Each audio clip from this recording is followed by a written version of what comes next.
इस class 11th की chemistry class में जो है आप सभी का स्वागत है। आज इस क्लास में हम बात करने वाले हैं। हमने पिछले क्लास में जो है एटम्स क्या होते हैं, एटम्स के बारे में जाना कि तत्व का जो सूक्ष्मतम कण होता है जो बिना अपघटित हुए रासायनिक अभिक्रिया में भाग लेता है वो परमाणु कहलाता है। आज इस क्लास में हम जो है अणु के बारे में, मॉलिक्यूल्स के बारे में चर्चा करेंगे। सबसे पहले मॉलिक्यूल्स या जिसे हम अणु कहते हैं। अणु क्या होता है? देखिए, दो या दो से अधिक परमाणुओं को आपस में जब हम मिलाते हैं या संयोग कराते हैं, रासायनिक संयोग कराते हैं, तो जो बनता है उसे हम अणु कहते हैं। ये जो अणु होता है ये स्वतंत्र अवस्था में रह सकते हैं। देखिए, molecule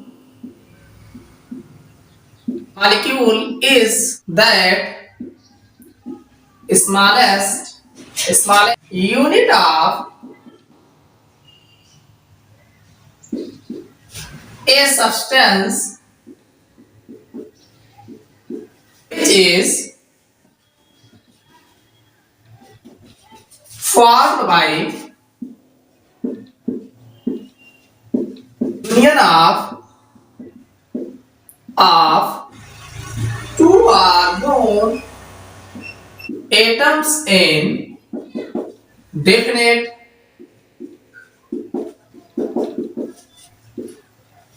proportion and may exist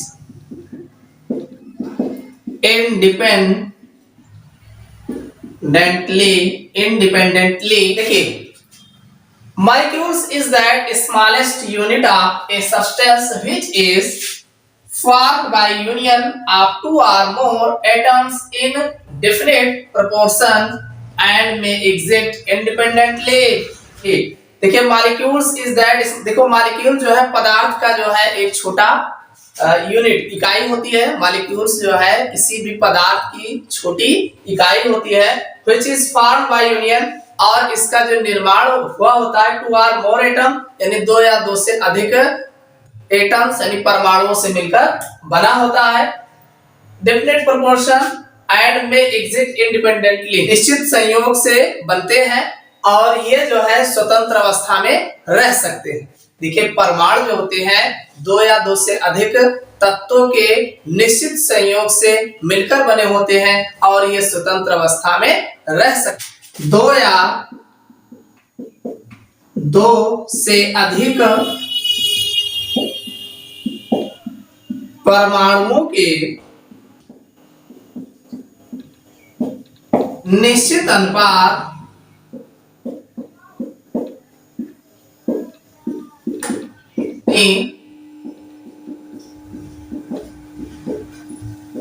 से बनी वह सूक्ष्मतम इकाई जो स्वतंत्र अवस्था में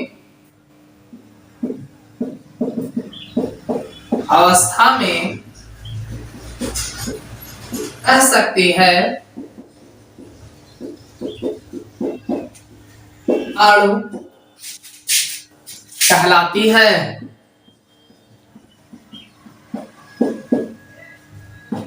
देखिए, दो या दो से अधिक परमाणुओं के निश्चित अनुपात में संयोग से बनी वह सूक्ष्म इकाई जो स्वतंत्र अवस्था में रह सकती है अणु कहलाते हैं।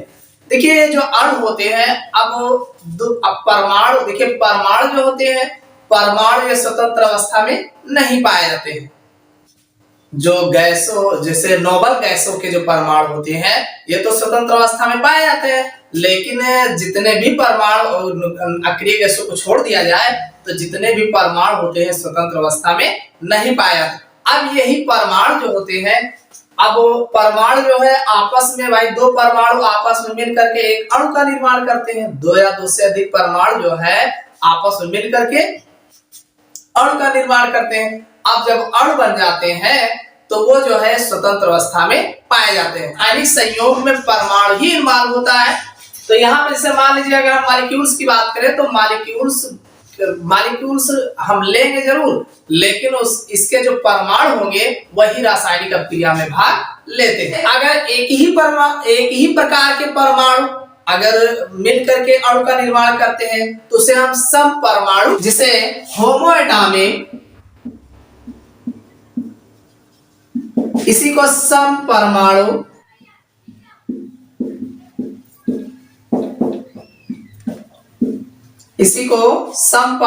कहते हैं। अब ये समपरमाणु भाई दो समान परमाणु आपस में मिलकर जब अणु बनाएंगे, समपरमाणु के एग्जांपल्स की अगर बात करें जैसे O2 है, Cl2 है, Br2 है आदि, ये सब जो है समपरमाणु जो है मॉलिक्यूल्स होते हैं। देखिए होमोएटॉमिक यानी जब दो समान परमाणु आपस में मिलकर के अणु का निर्माण करते हैं तो उसे समपरमाणु या होमोएटॉमिक कहा जाता है। हेटेरोएटॉमिक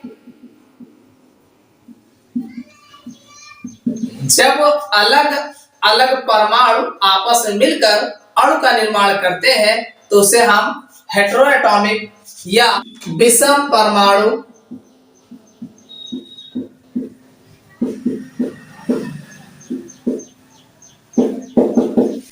इसी को जो है विषम परमाणु कहते हैं। अंग्रेजी में हेटेरोएटॉमिक और हिंदी में विषम परमाणु कहा जाता है। जैसे इसके एग्जांपल्स की अगर बात करें H2O, HCl, NH3 आदि।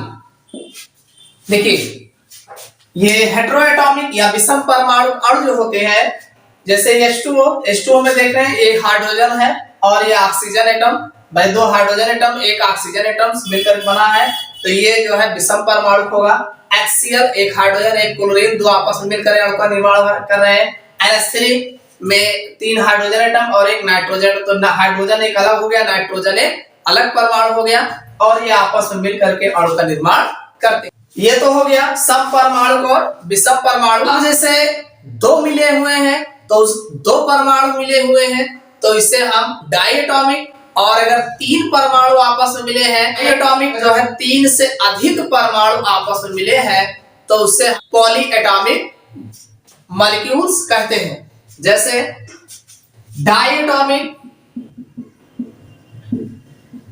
इसी को द्विपरमाणु, इसके एग्जांपल से बात करें O2, N2, Cl2, Br2, ये सब जो है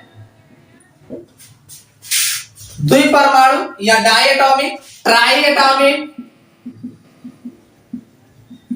जिसे हम त्रिपरमाणु, अगर इसके हम एग्जांपल्स की बात O3, H2O, H2S आदि।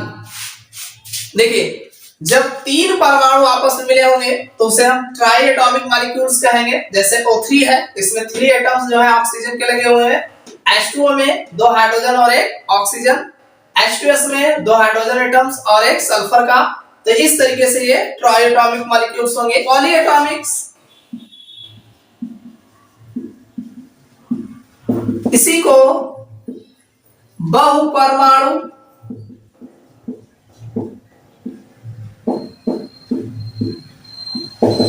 बहुपरमाणु अणु कहा जाता है। देखिए ये सब अणु है, ये सब जो है मॉलिक्यूल्स के ही एग्जाम्पल है जिसे हम अणु जो है कहते हैं। अब सब में जो है अणु लगा है, समपरमाणु का अणु, विषम परमाणु का अणु, द्विपरमाणु का अणु, त्रिपरमाणु का अणु, बहुपरमाणु। अब बहुपरमाणु अणु के अगर एग्जांपल्स की बात करें जैसे NH3, SO3, H2SO4 आदि। देखिए बहुपरमाणु मॉलिक्यूल्स की अगर बात करें जैसे NH3, यहाँ पे देखिए नाइट्रोजन का 1 एटम्स, हाइड्रोजन के 3 एटम, 3 1 4 यानी 4 एटम्स मिल करके जो है मॉलिक्यूल्स का निर्माण कर रहे हैं।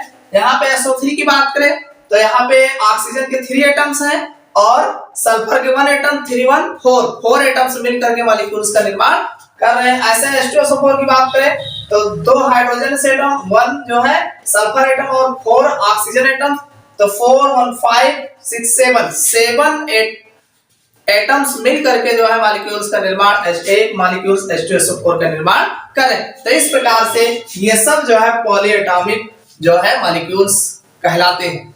तो देखिए जो मॉलिक्यूल्स ये अलग अलग है, समपरमाणु भाई एक ही प्रकार के जो एटम्स मिल करके जो मॉलिक्यूल्स बनाएंगे समपरमाणु O2 N2 Cl2 Br2 ये सब समपरमाणु है।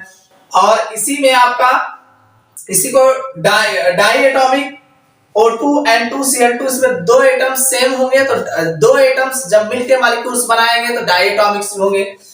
और विषम परमाणु में भाई जब अलग अलग परमाणु मिलकर के एटम्स मॉलिक्यूल्स का निर्माण कर अलग अलग एटम मिल करके मॉलिक्यूल्स का निर्माण करते हैं तो उसे हम हेटेरोएटॉमिक या विषम परमाणु कहते हैं, जैसे H2O HCl NH3। अब इसी में आपका आता है ट्राइएटॉमिक मॉलिक्यूल्स, जब 3 एटम्स आपस में मिलकर के जब मॉलिक्यूल्स बनाते हैं तो ट्राइएटॉमिक मॉलिक्यूल्स जैसे O3 H2O H2S आदि। इसी तरीके से बहुपरमाणु भाई जब अब 3 से अधिक यानी 3 से ज्यादा अगर एटम्स आपस में मिलकर मॉलिक्यूल्स बनाते हैं तो उसे हम बहुपरमाणिक या पॉलीएटॉमिक मॉलिक्यूल्स कहते हैं, जैसे NH3 SO3 H2SO4 ये आए। अब हम बात करेंगे आणविक द्रव्यमान जिसे हम मॉलिक्यूलर मास के नाम से जानते हैं।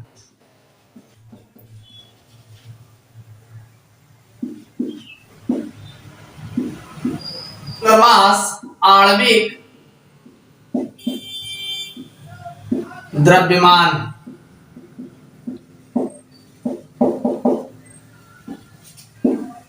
आणविक द्रव्यमान या मॉलिक्यूलर किसी अणु का जो आणविक द्रव्यमान होता है वह यह प्रदर्शित करता है कि यौगिक का एक अणु यानी जो यौगिक है इस यौगिक का एक अणु कार्बन के एक परमाणु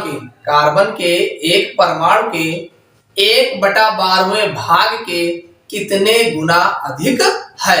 यानी किसी अणु का आणविक द्रव्यमान जो होता है, देखिए मॉलिक्यूलर मास आणविक द्रव्यमान जो होता है वह यह प्रदर्शित करता है यौगिक का एक अणु कार्बन के एक परमाणु के 1/12वें भाग के से कितना गुना अधिक है।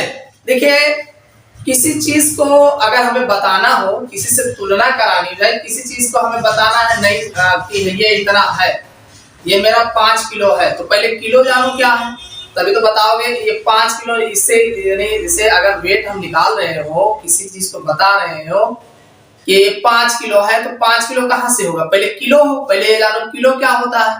तो किलो से 5 गुना अधिक हुआ ना 5 किलो। 5 किलो का मतलब यानी किलो जितना होता है उससे 5 गुना अधिक है। तो वैसे यहाँ पे जो मॉलिक्यूल्स होते हैं, चाहे मॉलिक्यूल्स की बात करो और चाहे एटम्स की बात करो, अणु की बात करो, तो अणु की तुलना भी कार्बन से ही की गई है। और यहाँ पर जो है आणविक द्रव्यमान जो मॉलिक्यूलर मास होता है, अणुओं की जो तुलना है, देखिए परमाणुओं की तुलना भी जो है कार्बन से ही की गई है और अणु की तुलना भी कार्बन से ही की जा रही है। यानी कार्बन का C होता है संकेतक और इसका परमाणु भार जो होता है 12 होता है। तो अब उसके 1/12वें भाग से कितना गुना अधिक है, यही जो है परमाणु में भी कहा गया और यही अणु में भी कहा जा रहा है कि किसी यौगिक का एक अणु का जो द्रव्यमान है और फिर कार्बन के 1/12वें भाग से कितना गुना अधिक है, यही पता इसी से जो है ये आणविक द्रव्यमान जो है ज्ञात किया जाता है। Molecular mass of a molecule is equal to the number which expresses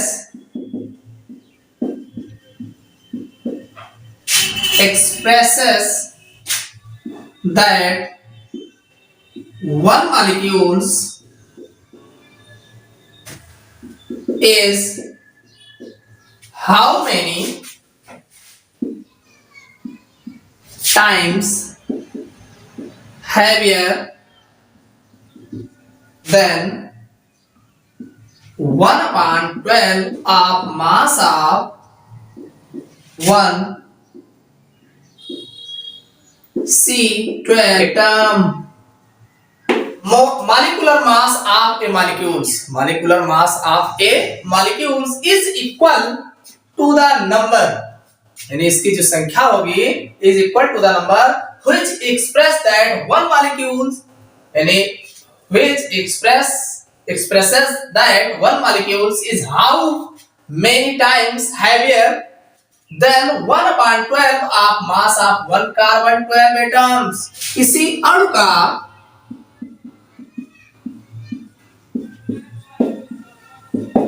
आणविक द्रव्यमान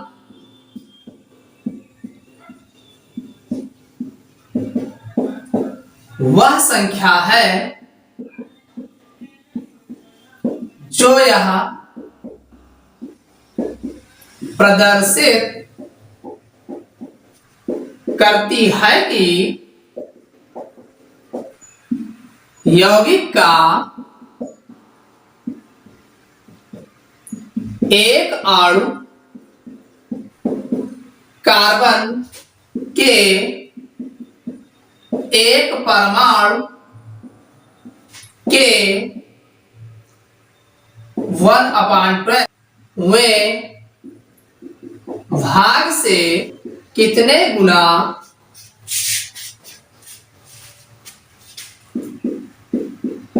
भारी है।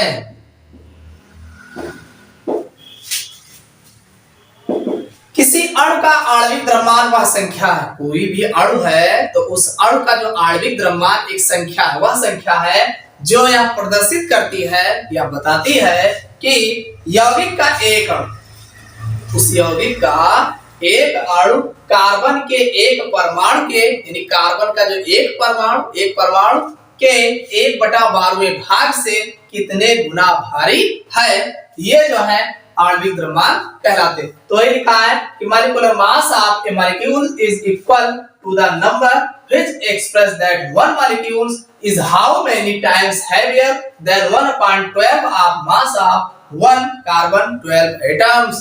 अगर हमें आणविक द्रव्यमान ज्ञात करना हो तो ज्ञात करने के लिए कौन सा फार्मूला लगाएंगे, तो आणविक द्रव्यमान देखिए molecular mass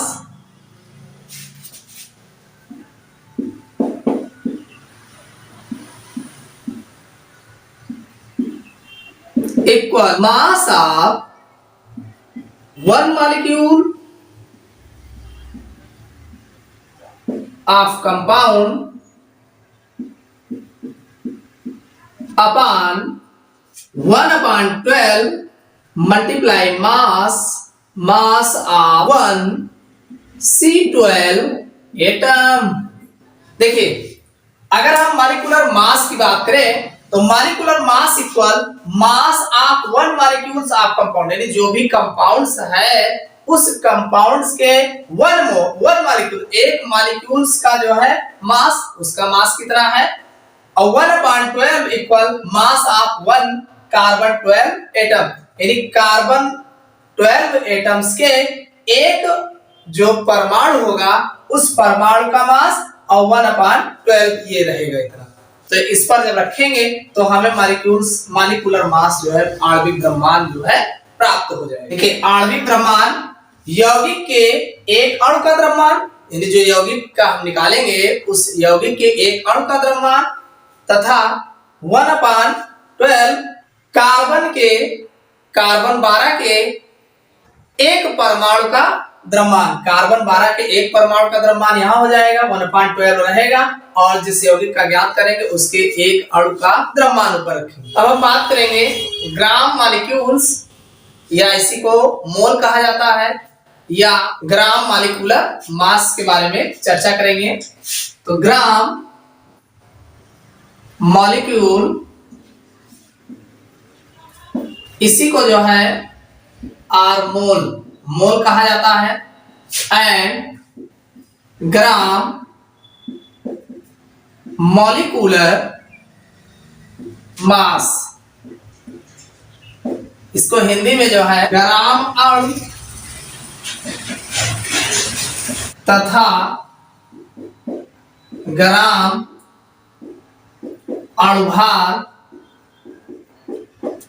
कहा जाता है। ग्राम अणु तथा ग्राम अणुभार, gram molecules or moles and gram molecular mass. किसी यौगिक का 6.023 गुणे 10 की घात 23 जो अणु होता है। अब देखिए अगर हम इसी देखो परमाणु के पदों में कहा जाए तो 6.023 गुणे 10 की घात 23 परमाणु के पदों में कहेंगे तो परमाणु लिखा जाएगा, और इसी को अणु कहेंगे तो अणु के पदों में अगर हम कहेंगे तो 6.023 गुणे 10 की घात 23 अणु जो होता है वो यौगिक के एक परमाणु को प्रदर्शित करता है। यानी यौगिक के एक अणु को जो है, अब परमाणु होगा तो परमाणु को प्रदर्शित करेगा, और अगर अणु होता है तो यौगिक के एक अणु को प्रदर्शित करता है। अब इसी को अगर हम ग्राम अणु का द्रव्यमान अगर कहा जाए तो यही जो है ग्राम अणु द्रव्यमान के पदों में भी जो है प्रदर्शित किया जाता है। देखिए अगर देखा जाए तो 1 मोल तो 1 ग्राम मोल, और ये जो 1 ग्राम मोल है ये किसके बराबर, Na मॉलिक्यूल्स, Na मॉलिक्यूल्स के बराबर। देखिए 1 मोल की अगर हम बात करें तो 1 मोल 1 ग्राम मोल के बराबर है, और 1 ग्राम मोल जो होगा वो Na मॉलिक्यूल्स, यानी ये Na मॉलिक्यूल्स के बराबर होता है। हिंदी में अगर देखा जाए तो हिंदी में भी कह सकते हो 1 मोल जो है 1 ग्राम मोल जो है 1 मोल बराबर होगा 1 ग्राम मोल के, और 1 ग्राम मोल जो बराबर होगा Na को जो है एवोगैड्रो संख्या अवोगाद्रो संख्या से प्रदर्शित किया जाता है Na मॉलिक्यूल। अब चूंकि अणु की बात हो रही है तो यहाँ मॉलिक्यूल्स लिखा गया है, अगर परमाणु की बात होगी तो यहाँ परमाणु लिखा जाता है। तो परमाणु की बात अलग होगी, परमाणु के हिसाब से बोले जैसे कहते नहीं, जो जैसे कहा जाए वैसे कह दिया जाता है। तो वैसे अगर हम परमाणु की बात करेंगे तो परमाणु की बात करेंगे तो यहाँ Na परमाणु लिखेंगे, और अगर अणु की बात हो रही है तो Na अणु लिखा जाएगा। ठीक है, तो Na अणु, Na क्या है, Na जो है एवोगैड्रो संख्या। Na मॉलिक्यूल्स है ये कितना होता है 6.023 गुणे 10 की घात 23, ये जो है मॉलिक्यूल्स है ना, मॉलिक्यूल्स लिखा जाएगा। हम मास की बात करें तो mass of Na molecules equal gram molecular mass. अगर हम मास की बात करेंगे, देखो अगर मोल की बात करें तो 1 मोल जो होता है 6.023 गुणे 10 की घात 23 मॉलिक्यूल्स होता है, अणु होता है। अगर हम ये ग्राम मॉलिक्यूलर मास की बात करें तो मास ऑफ Na मॉलिक्यूल्स जो होता है इसका अगर मास होगा तो वही ग्राम मॉलिक्यूलर मास में व्यक्त किया जाएगा। अब इसके एक एग्जांपल्स देखते हैं। ये पहला एग्जांपल्स लिया गया है, calculate the mass of following in grams. देखिए नीचे तो दिया गया है, इनका जो है ग्राम में जो है हमें मास निकालना है, द्रव्यमान जो है ग्राम में ज्ञात करना है। जैसे दिया 1/2 मोल N2, यानी 1/2 मोल N2, और दूसरा दिया है 3 Na मॉलिक्यूल्स ऑफ O2। तो देखिए सबसे पहला mass equal gram multiply molecular mass. तो ग्राम मॉलिक्यूल्स की अगर बात करें तो कितना ग्राम दिया गया 1/, और N2 की बात कर रहा है N2 की। तो देखिए नाइट्रोजन का जो परमाणु भार होता है 14 होता है, और ये 2 है तो 14 दूना 28। भाई नाइट्रोजन का परमाणु क्रमांक 7 होता है, और 7 का डबल करोगे तो परमाणु भार हो जाएगा, तो 7 दूनी 14, तो 14 ये हो जाएगा। अब ये जो है 2 एटम्स है तो इसलिए 2 से मल्टीप्लाई करा देंगे तो 14 दूना 28। तो यहाँ पे ये है, ये इसकी बात हो रही 1/2 मोल्स N2 की, तो 1/2 और N2 जो है ये हो जाएगा 28, और इसको आप सॉल्व करोगे तो ये निकल के आ जाएगा 40 ग्राम्स। यानी अगर हम इसके मास की बात करें तो मास जो होगा 14 ग्राम निकल के आ जाएगा। अगर इसी तरीके से अगर हम दूसरे की बात करें 3 Na molecules of Na molecules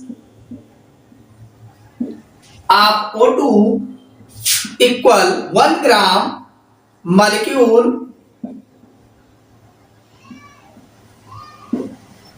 देखिए अगर हम O2 मॉलिक्यूल्स के 1 ग्राम मॉलिक्यूल्स की बात करें, Na 3 Na molecules of O2 gram molecules, भाई ऑक्सीजन है O2, ऑक्सीजन का परमाणु क्रमांक 8 होता है, 16 हो जाएगा, 16 गुणे 2, 16 गुना 32, ये 32 ग्राम, तो ये हो जाएगा 32, 32 O2 आ जाएगा, यानी एक ग्राम मॉलिक्यूल्स जो होगा 32 ग्राम O2 आएगा। अब बात कितने की कर रहा है, 3 मॉलिक्यूल्स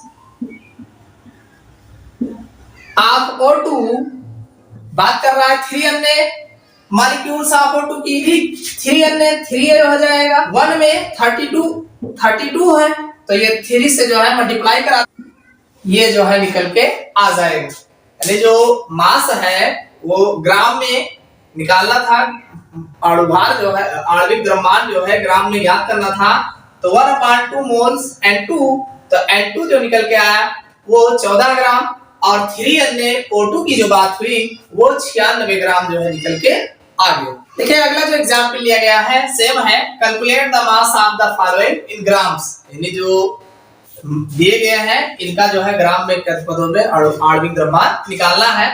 तो पहला है 2 ग्राम मॉलिक्यूल्स O2, यानी 2 ग्राम मॉलिक्यूल्स जो है O2, और अगला दिया है 2 Na molecules N2।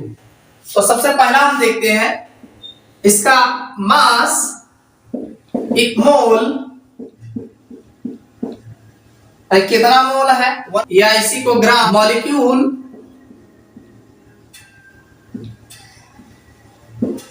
Gram molecule, इसी को ग्राम मॉलिक्यूल से 1 मोल को 1 मोल कहिए चाहे ग्राम मॉलिक्यूल्स कहिए, तो 1 ग्राम मॉलिक्यूल्स को 1 मोल कहा जाता है, 1 ग्राम मॉलिक्यूल्स को 1 मोल कहा जाता है। अब ये जो मॉलिक्यूल्स मल्टीप्लाई कूलर मास, ये मास जो होगा मोल मल्टीप्लाई मॉलिक्यूलर मास, अब कितने की बात कर रहा है, 2 ग्राम्स, तो ये 2 हो जाएगा, और मॉलिक्यूल्स O2 में अगर देखा जाए तो O2 लिखा है, तो ऑक्सीजन का जो परमाणु भार होता है 16, और ये 2 है, तो ये 32 ग्राम ये आ जाएगा, तो यहाँ पे 32 और ये आ जाएगा 64, 32 गुना 64 ग्राम जो है ये इसका मास निकल के आ जाएगा। अगर हम दूसरे की बात करें तो 2 Na molecules N2, mass of Na molecules of N2, mass of Na molecules of N2 equal, अगर हम N2 मॉलिक्यूल्स की Na की बात करें तो देखिए N2 है, N2 का 14 होता है और 2 है, तो 14 दुना 28 ग्राम ये आ जाएगा, तो ये होगा 28 ग्राम। मास ऑफ, अब बात कितने की कर रहा है, 2 Na, तो mass of 2 Na molecules of N2, भाई N2 मॉलिक्यूल्स के 2 पार्ट किसकी बात कर रहा है, 2 मल्टीप्लाई 28, भाई 1 में इतना है, अब जितने की पूछ रहा है, 2 की पूछ रहा है, मल्टीप्लाई करा देंगे तो ये आ जाएगा 56 ग्राम जो है निकल के आ जाएगा। देखिए हमें जो है ग्राम में जो है हमें जो है द्रव्यमान ज्ञात करना था, जैसे 2 ग्राम मॉलिक्यूल 2 ग्राम और O2 का निकालना था, और 2 Na मॉलिक्यूल्स N2 का ज्ञात करना था। तो मास निकालने के लिए मोल्स मल्टीप्लाई मॉलिक्यूलर मास, देखो मोल्स, भाई मोल्स कितने मोल्स है, तो यहाँ पे 2 ग्राम दिया है, इसका मतलब 2 मोल्स, तो 2 ये हो जाएगा, और मॉलिक्यूलर मास तो O2 की बात कर रहा है, बात O2 की कर रहा है, तो O2 का जो मॉलिक्यूलर मास होगा यानी आणविक द्रव्यमान होगा, यहाँ से जो है देखिए इसका जो परमाणु भार जो होता है ऑक्सीजन का 16 होता है, अब 2 पार्टिकल है तो 2 से गुणा करा देंगे तो 32 ग्राम निकल के आ जाएगा। तो यहाँ पे हमने जो है 32 रख दिया, दोनों को गुणा करा दिया, ये 64 ग्राम निकल के आ जाएगा इसका।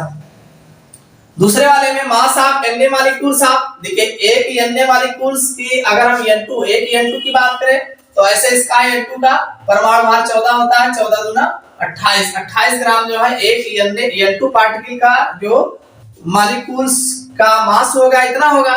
तो अब पूछ कितने का है, 2Na का पूछ रहा है, तो 2Na का पूछ रहा है तो 2 से हम इसमें मल्टीप्लाई करा देंगे, तो ये जो है 56 ग्राम जो है निकल के आ जाएगा। इस वीडियो में इतना, बस अगले नेक्स्ट पार्ट में जो है फिर मिलेंगे।